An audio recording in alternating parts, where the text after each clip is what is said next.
नमस्कार, मी सुमित शंकर सावंत आणि तुम्ही पाहताय TV9 मराठी। या बातमीपत्रात बऱ्याच महत्त्वाच्या बातम्या आपल्याला बघायच्या आहेत। सुरुवातीची एक महत्त्वाची बातमी आहे। काँग्रेस मोहब्बत की दुकान नहीं, झूठ की दुकान है असं शिंदेंनी टीका करताना म्हटलेलं आहे। काँग्रेसच्या दुकानाच्या गल्ल्यावर ठाकरे बसले अशी टीका ठाकरेंवर देखील शिंदेंनी केली आहे। महाविकास आघाडीच्या दुकानांचं शटर हे 20 तारखेला कायमचं बंद होणार असल्याची टीका देखील शिंदेंनी केली। 2.5 वर्षांमध्ये घरात कोमट पाणी पीत होते। छत्रपती संभाजीनगरच्या सभेतून मुख्यमंत्री शिंदे यांनी उद्धव ठाकरेंवरही टीकास्त्र डागलंय।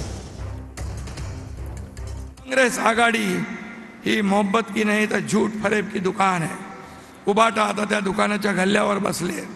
महाराष्ट्रातील जनतेला गिराईक बनवण्याचा त्यांचा डाव आहे, पण लक्षात ठेवा मराठवाड्यातील जनता सुज्ञ आहे, त्यांना भीक घालणार नाही।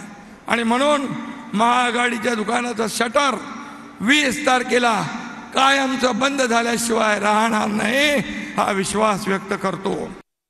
महाराष्ट्राच्या मुख्यमंत्री 2.5 वर्षात काय केलं आपल्याला माहित आहे।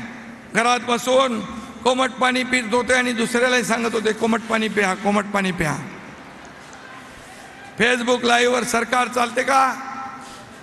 गृहमंत्री खंडणीच्या आरोपाखाली जेलात जात होते, सगळे प्रकल्प बंद पाडत होते।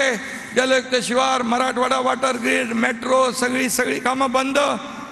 आम्ही ती सत्ता उलटवून टाकली, सरकार पलटवून टाकलं, टांगा पलटी करून टाकला आणि महायुतीचं सरकार आणलं। या महाराष्ट्राच्या जनतेच्या मनातलं सरकार आणलं, मोदीजींच्या आशीर्वादाचं सरकार आणलं।